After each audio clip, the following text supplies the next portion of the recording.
Assalomu alaykum hurmatli o'quvchilar. Sizlar bilan yo'l harakati qoidalari fanini o'rganishda davom etamiz. Demak, o'tgan safar axborot ishora belgilarini yarmida tugagandik. Bugun davomini o'rgataman men sizlarga. Demak, keyingi belgimizda bizda taksi to'xtab turish joyi 5-14 belgi. Bu yerda demak faqat taksida to'xtab turadigan joyni bildiradi.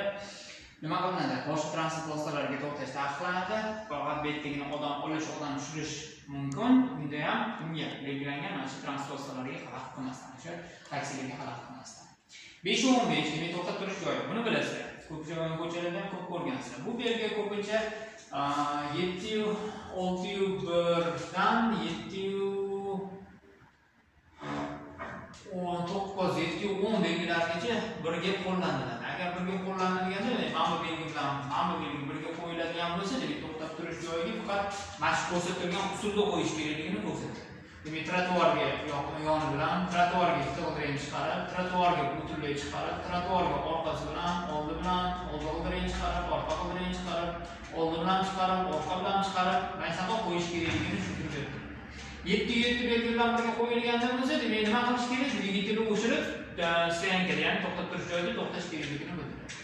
708 bilan qo'llanilganda, bu yerda pulli xizmat ko'rsatish joyi, ya'ni stoyankada pulli xizmat ko'rsatish turlari mavjudligini bildiradi.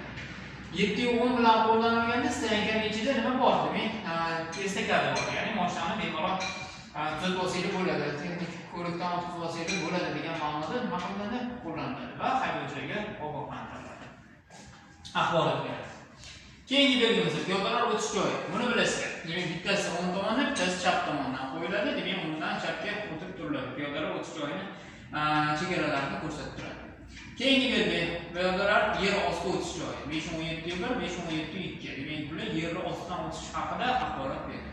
Keyingisi piyodalar yer usti o'tish joyi. Ya'ni yer ustidan o'tish kerakligini sizlarga axborot beradi.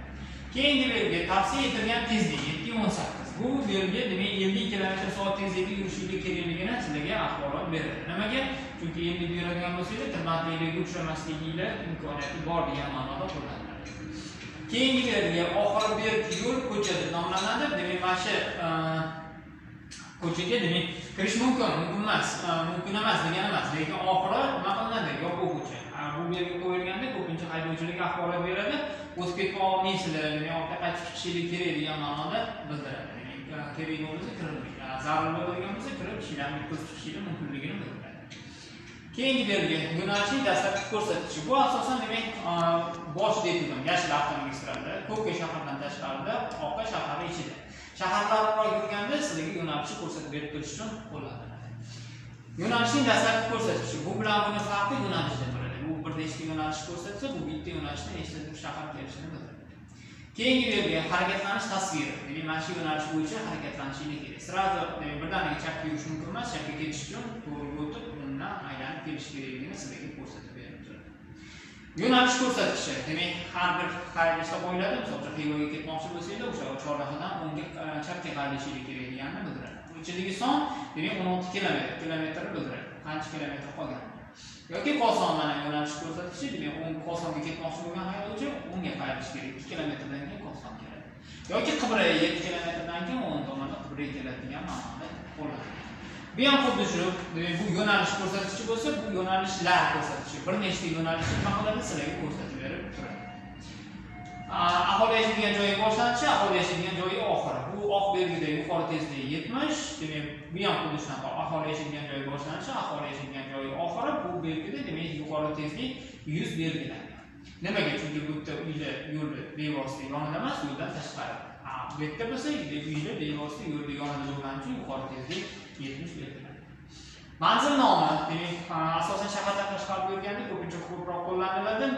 Hech qanaqa belgi bo'lmasa, mana shu belgidan foydalaniladi. Misol uchun, xatga ketayotganinglarda kartadan bilib olish uchun Chirchiq daryosidan o'tdi yoki Navro'z ko'chasidan o'tdi deb sizlarga axborot berib turadi.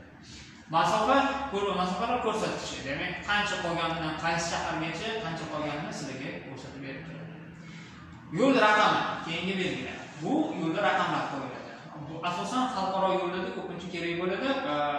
Misol uchun O'zbekistondan Yevropaga bormoqchi bo'lgan haydovchilar mana shu bitta yo'lni tanlab olishadi. Mana shu yo'llar bo'yicha demak harakatlanish kerakligini ko'rsatiladi.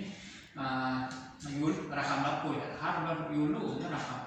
Mana bu yo'lda mana necha kilometrda turilmaydi deb ko'pincha orientir etiladi. Shaharlar aro yurgan yoki cho'lda yurgan. Hech narsa yo'q, orientir qayerdasan desa, demak bilmaydi. Cho'lda mana shu belgi bilan mana shu yo'lda men falonchi kilometrdaman desa, demak aniq topib boradi. Yuk avtomobillari uchun harakatlanish yo'nalishi. Demak, yuk avtomobillari mana shu yo'nalish bo'yicha yursa, hech qanaqa to'siqsiz bemalol ketishlari mumkin deganini bildiradi. Agarda bunga amal qilmay boshqa yo'nalish bo'yicha ketadigan bo'lsa, 3-4 belgiga demak to'g'ri kelib qolishligi mumkinligini bildiradi. 3-4 belgi yuk avtomobillar uchun harakatlanishni ta'minlaydi. Yuk avtomobillari uchun alohida demak yo'nalish mana shu belgilar yordamida ko'rsatiladi. Keyingi belgi aylanib o'tish tasviri. Demak, yo'l vaqtincha yopilgani uchun aylanib o'tishi sizlarga chizmada ko'rsatib beriladi. Mana shu belgi yordamida.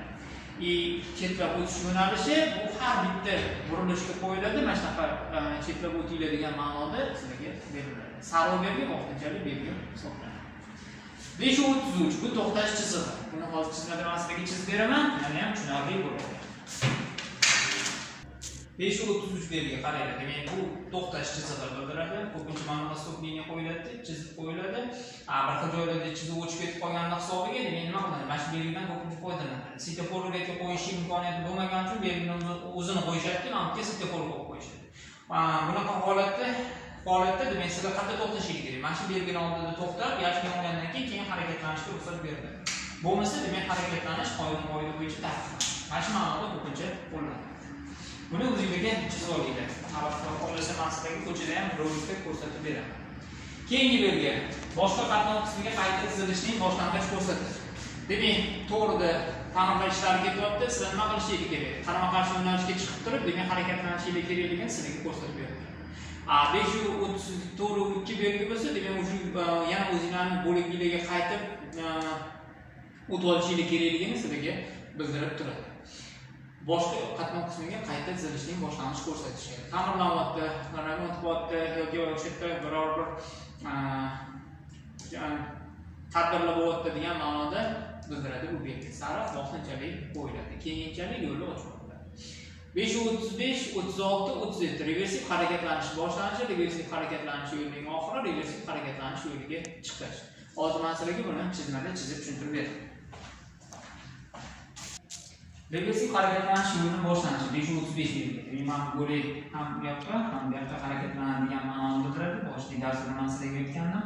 Transport vositalari belgilar bu yo'nalish bo'yicha harakatlanishadi.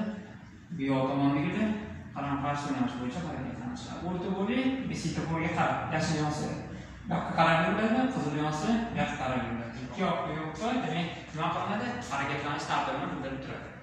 Demak, qaranglar, 5:37 belgisi bo'lsa, demak, reversiv harakatlanish yo'liga chiqishda tomonlanadi va chiqayotganda eng chekka o'ng bo'lagiga chiqish kerak, birdaniga demak, qolgan bo'lagiga chiqish qoida bo'yicha ta'minlanadi. 5:36 belgi esa nima bildiradi? Reversiv harakatlanish yo'li tugadi degan ma'noda qo'llaniladi. Demak, bu yoqqa oddiy yo'l ketadi degan ma'noda qo'llaniladi. Haydovchilar demak, ko'rsatilgan yo'nalish bo'yicha harakatlanishlari kerakligini bildirib turadi. Keyingi belgimiz 5:36 turar joy dahasini boshlanishi, 5:38 turar joy dahasini boshlanishi, 5:39 turar joy dahasini oxiri. Demak, mahalla boshqalar bor, ehtiyot bo'laydi.